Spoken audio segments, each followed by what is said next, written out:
Konnichiwa दोस्तों, स्वागत है तुम्हारा इस मेरे नए वीडियो में।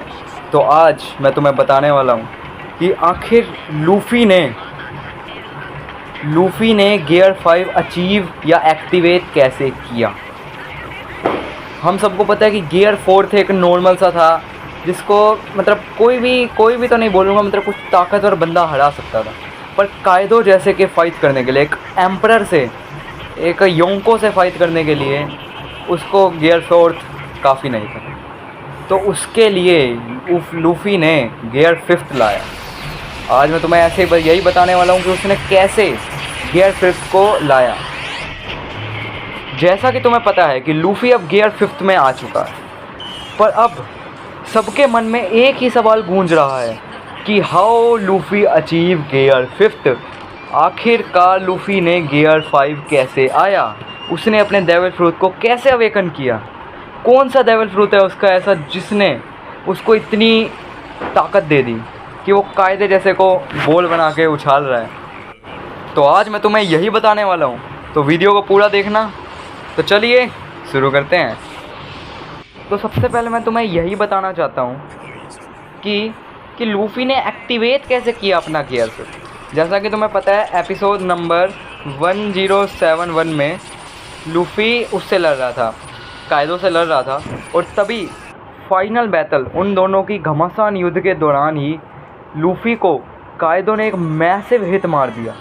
तभी वो अपनी मरने के कगार पर था, और तभी अचानक से उसकी ट्रू डेविल फ्रूट की ताकतें अवेकन हो चुकी थी। तभी से उसका डेविल फ्रूट अवेकन हो चुका था, जो कि था गोमू गोमू नोमी, जिसको हम गम गम फ्रूट के नाम से भी जानते हैं। और तब हमें पता लगा कि ये एक mythical zone type devil fruit भी है, जिसको कहते हैं हितो नोमी, यानी कि ह्यूमन फ्रूट। मॉडल नीका, अब वो नीका बन चुका था। नीका सन गोद नीका बन चुका था, जिसके पास बहुत ज़्यादा बन चुका था, जिसके पास इमेंस पावर थी। उसको सन गोद के नाम से भी लोग जानते हैं। और लूफ़ी ने ये खुद कहा था कि ये उसका पीक है। लूफ़ी का पीक गियर 5 बन चुका है, जो कि वहाँ पे टाइटल में भी यही था कि लूफ़ीज़ पीक अटेन्ड। एपिसोड 1071 एक ऐसा एपिसोड था पूरी हिस्ट्री में जिसने पूरे इंटरनेट को हिला दिया था। सारे लोग पागल हो रहे थे, सारी साइट्स क्रैश हो रही थी सिर्फ इस एपिसोड को देखने के लिए। इस एपिसोड को बनाने में ऐसे बंदे शामिल थे ना, जिन्होंने मार्वल, पोकेमोन और ड्रैगन बॉल इतने बड़े एनिमे में काम कर रखा है। और इसका मेन जो इसका डायरेक्टर था वो था तात्सुया नागिमिने, जिसने गियर 5 को अच्छी तरह दिखाया था हमें। लूफ़ी ने खुद कहा था कि जो गियर 5 है ये उसका इस फॉर्म में वो कुछ भी कर सकता है। लूफ़ी ने अपने खुद के मुंह से कहा था कि अब वो इस फॉर्म में कुछ भी कर सकता है। इसका कुछ भी करने का मतलब ये नहीं कि वो इमेजिनेशन की पावर है उसके पास, नहीं। इतना ताकतवर भी ये जो अपना इचिरो ओदा सर इतने भी वो नहीं है कि लूफ़ी को इमेजिनेशन की पावर दे दे। अगर लूफ़ी के पास इमेजिनेशन की पावर आ जाएगी फिर वो पूरा ओवर पावर्ड हो जाएगा और कहानी में बिल्कुल भी मज़ा नहीं आने वाला है। लूफ़ी के पास इमेजिनेशन की पावर नहीं है। लूफ़ी का ये कहने का, जो लूफ़ी ने कहा था कि अब मैं कुछ भी कर सकता हूँ, इसका मतलब ये था कि वो अपने कोई भी ताकतों से कुछ भी कर सकता है। मतलब जो उसका गियर 2 है, गियर 3 है, गियर 4 है, वो उसको कभी भी किसी भी समय इस्तेमाल कर सकता है। जैसा कि तुमने इस प्रीव्यू में, ट्रेलर में या उसमें देखा होगा, एपिसोड में देखा होगा कि वो कायदो को कैसे अपना हाथ बड़ा करके पकड़ लेता है। वो इसकी गियर 2 की पावर थी। It is the powers of the हितो नोमी, द ह्यूमन फ्रूट, जो हमें पता लगा एक mythical zone type devil fruit है, जो कि जो पहले था जॉय बॉय के पास था। जॉय बॉय के पास था गोमू गोमू नोमी, जो कि एक गोमू गोमू नोमी भी है पैरामीसिया टाइप, और एक हितो नोमी भी है, जिसको हम mythical zone type devil fruit भी कह सकते हैं। जो mythical zone type devil fruit, जिसका नाम हम बोल रहे हैं हितो नोमी या ह्यूमन फ्रूट, उसकी ताकतें बहुत ही अलग हैं।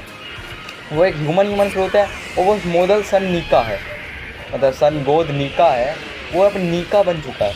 तो उसकी पावर्स जैसे तुमने देखा हो, the real power of the हितो हितोनोमी अभी हमें पता नहीं लगी है, क्योंकि हमें अभी तक इतना ही पता लगा कि वो अपने इन्वायरमेंट को, जो आसपास उसका एटमॉस्फेयर इन्वायरमेंट, वो अपनी मर्जी से उसको चेंज कर सकता है। जैसा कि तुमने देखा होगा वो बार बार अपनी ज़मीन को रबड़ में चेंज कर रहा था और उस पर बाउंस करे जा रहा था। वो ऐसा प्रिटेंड कर रहा था कि कायदो उसके लिए कुछ भी नहीं है, तो उसके सामने कुछ भी नहीं है, वो ऐसा प्रिटेंड कर रहा था। और वो सीन तो तुम्हें पता ही होगा जब वो जायंट बन गया था, जायंट बन के वो कायदो को ऐसे कुचल रहा था जैसे वो एक मच्छी हो। ये सीन देख के तो सच बता रहा हूँ मेरे को भी हंसी आ रही थी कि कायदो की क्या इज्जत रह गई, योंको एक एम्परर की क्या इज्जत रह गई। एक मतलब रूकी पायरेट ने, मतलब पहले तो वो रूकी था, अब तो थोड़ा वो हो गया है, पर फिर भी कायदो एक योंको को उसने हरा दिया। वर्ल्ड गवर्नमेंट को ये तो बात पहले ही पता लग सकती कि ये बंदा कुछ ना कुछ तो करके दिखाएगा, क्योंकि जब अगर पहली चीज़ मैं बता दूं, सबसे पहली बार हमें पता लगी थी जब उसने एनीज़ लॉबी को तबाह कर दिया था। एनीज़ लॉबी को उसने कर दिया, CP0, CP9 जो पहले उस समय CP9 थी जिसका नाम था लुची, उसको भी उसने हरा दिया था। मतलब वर्ल्ड गवर्नमेंट के उसने बहुत वर्ल्ड गवर्नमेंट में एक वो फैला चुका है अब कि मैं बहुत ताकतवर हो चुका हूँ। और अभी भी हमें हितो हितोनोमी ह्यूमन फ्रूट की असली ताकतों का अंदाज़ा नहीं है कि वो क्या क्या कर सकता है। उसने जब कायदो को मुक्का मारा था तो वो कायदो को भी मैनिपुलेट कर पा रहा था, उसको भी उसने रबड़ बना दिया था। अगर तुम इस सीन में देख सकते हो कि उसने कायदो को मुक्का मारा है और तभी कायदो के पूरा अंदर तक जा घुस चुका है और उससे कायदो को और भी ज़्यादा दर्द हुआ था। तो आप इसको ही देख सकते हो उसने कायदो को कैसे पेला है। तो इसको इसी से आप समझ सकते हैं कि ह्यूमन फ्रूट, एक mythical zone type devil fruit कितना ताकतवर हो जाएगा। कई लोग कह रहे हैं कि जॉय बॉय, कि ये जॉय बॉय है, पर नहीं, ये जॉय बॉय नहीं है। इसमें कभी भी रिनकार्नेशन वन पीस में एग्जिस्ट ही नहीं करता।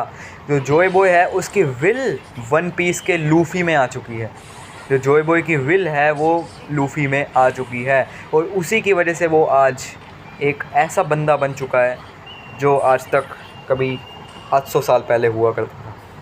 ठीक है दोस्तों, अगर तुम्हें मेरी वीडियो अच्छी लगती हो तो प्लीज़ लाइक कर देना और सब्सक्राइब भी कर देना, और अगर तुम्हारे और कोई दोस्त है जो एनीमे देखते हैं उनको शेयर भी कर देना। तो थैंक्स फॉर वॉचिंग, सायोनारा।